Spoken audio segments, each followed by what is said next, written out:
Welcome. I'm glad you're here. We are going to talk today about some of the legal information around common myths about wills. Many people believe many things about wills, and much of it is not true. So I want to give you some legal information about what is true. I want you to be very clear at the beginning that I'm not giving you legal advice here. I'm giving you legal information. Information is facts about what's the law. Legal advice takes those facts, applies them to takes the legal information, applies them to your particular fact situation, and then helps you get advice about what you should do. So we're not doing that today. I am not your lawyer unless you and I make a specific agreement for you to hire me to provide some service. Right now, I'm giving you legal information that will help you to maybe understand your situation and your course of action. We plan to post this recording, so you'll have it available to you later to come back and look at. And if you have any questions, feel free to send me an email with those questions and I will try to answer them. So, myths. I have a list here of some myths, of things that people have asserted to me they're facts, but they're not. If I write a will, my estate will be simple and it won't have to go through probate. If nothing is contested, we don't need to go through probate. I need to use that other asset that you've told me doesn't go through probate to satisfy the gifts in the will. I have a right to an inheritance from my parents. I'm a child and I cannot be left out of the will. All of those things are wrong. I've heard people tell me those things many, many, many times, and they're not true.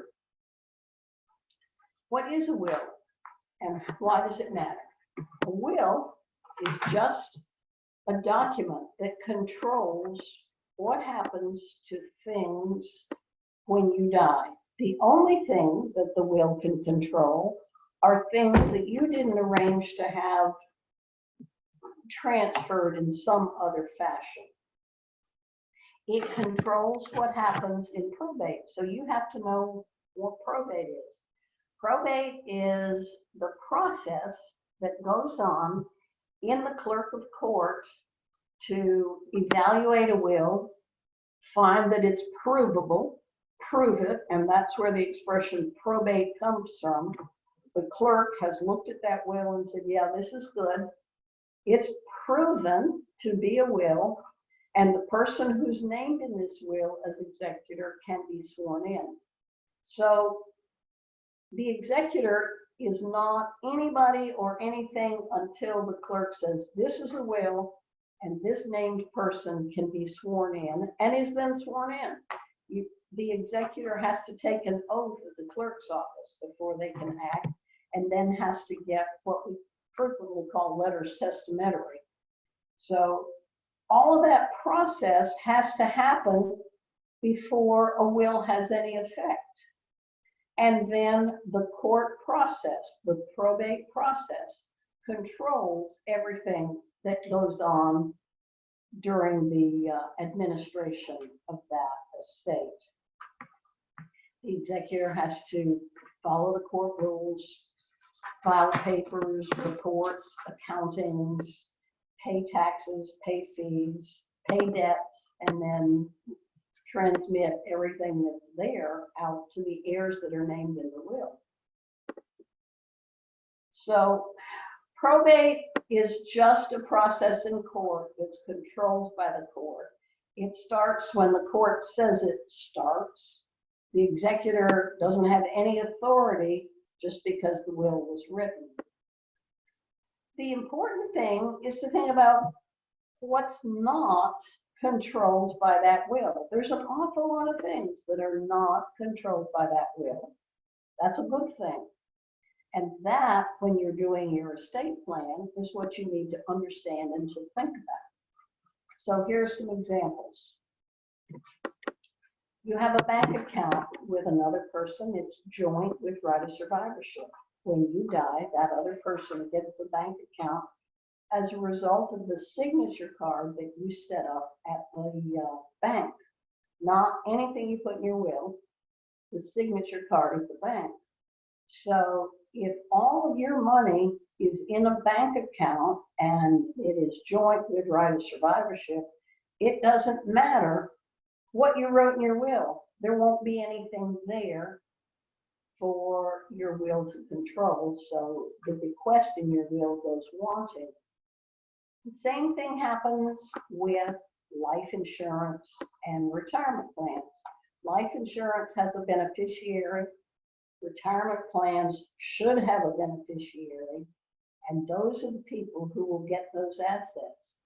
Nothing will pass under the will if those assets have been properly set up with beneficiaries. Now, as you might imagine, that's a good thing. It's not a bad thing. So the first thing you're going to do when you're doing estate planning is just figure out, well, as things sit right now, what would pass under my will and what wouldn't, and then decide whether that's how you want it to be. If something is in your bank account and is joined with right of survivorship, it's private. That designation doesn't go down to the courthouse and get posted for all and sundry to see. The assets that are going to pass under your will that don't have another designation of how they go, that's all private, public. I mean, if everything that passes under your will through the probate process, anybody can go down and look at that court file and see what you had and what you did with it. So that's frequently not what you want to have happen. And frequently having things stay private is better because you keep nosy Parkers out of the way, you keep creditors out of the way, and you have more control that way. So one of the reasons that people like to have these private dispositions of assets is simply to keep the public or unpleasant family members from knowing too much about your business.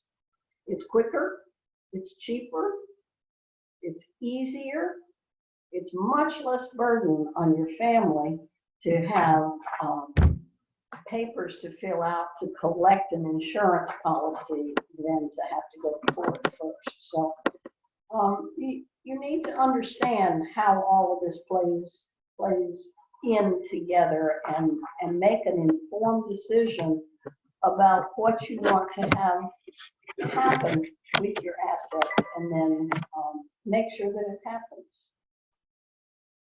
Okay, now the business about your children. There's an awful lot of children that feel pretty much entitled to having their assets that their parents had while they were living come to them and have an easy life living on their parents' savings. But parents don't have to do that. The only person you may not disinherit under North Carolina law is your spouse.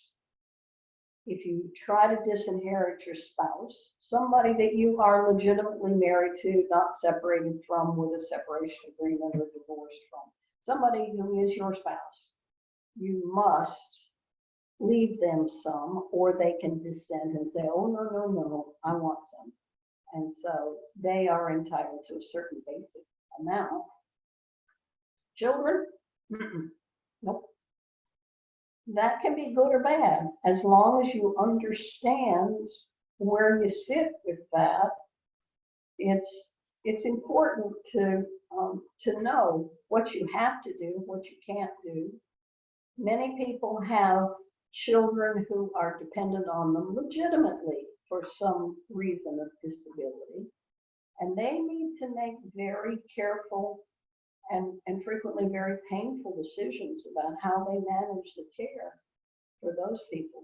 But there are also a lot of children that are dependent into adulthood for just emotional inability to get it together and get out and earn a living. And they need to know that they are not entitled to an inheritance.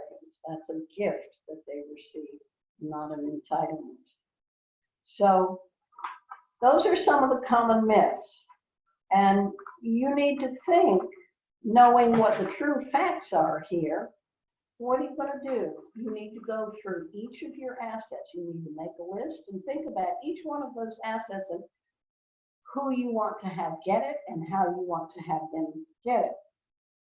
If you want to name a beneficiary at a financial institution, you need to work with that financial institution to find the right form and fill out that form and make sure that you keep a copy of it and that you and your family know what's been done. Another thing that you need to evaluate is what trustworthy person are you going to pick to have be your executor? That's a big job. You want to make it as clean and simple as you possibly can, but it is important, and you need to have somebody who will be good with money and records and filings and will keep things in good order. So think about that. And then as a bigger, more background issue, think about what conflicts and issues there are in your life that you have an opportunity to address now while you have the ability to make arrangements about your affairs. What conflicts are likely to come up in your family? What conflicts have come up?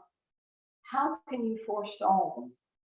I've seen so many estates just degenerate into helpless, sad bickering because mama didn't handle things in advance. It is really, really a good idea for you to have a conversation with family members ahead of time about what they can expect, what you expect from them, and make sure that whatever source of conflict there is in your family, that you address it in advance and think about how that's going to be ironed out when assets are being divided and passed on and your family member, your next of kin, is receiving or not receiving the goods that they thought that they were going to be able to get from you. So don't fall into the trap of thinking, I'm going to write a simple will and it's going to make things simple and that'll be the end of it, because that is the surest way to leave a big, messy estate that lawyers will earn money on for years to come. Make sure that you get good advice now about how to address each asset, how to spot and resolve conflicts, and it isn't by avoiding it. It is important that you think about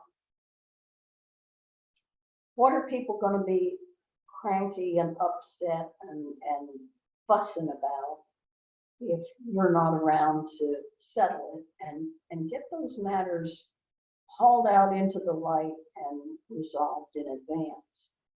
And if you can, at least try to keep things out of the courthouse by passing as many assets as you can outside of your will rather than within your will. So I hope this has been a nudge to you to think about what you might need to address in your own life. And I welcome a chance to talk with you in detail about your particular facts. But This may have given you some ideas about where you might want to go with your particular situation, what you might want to do, and may have generated some questions. If so, feel free to contact us, and we'll be happy to arrange a time to answer some questions for you. Thank you for listening. Thank you for participating, and I hope to meet you again soon. That's all.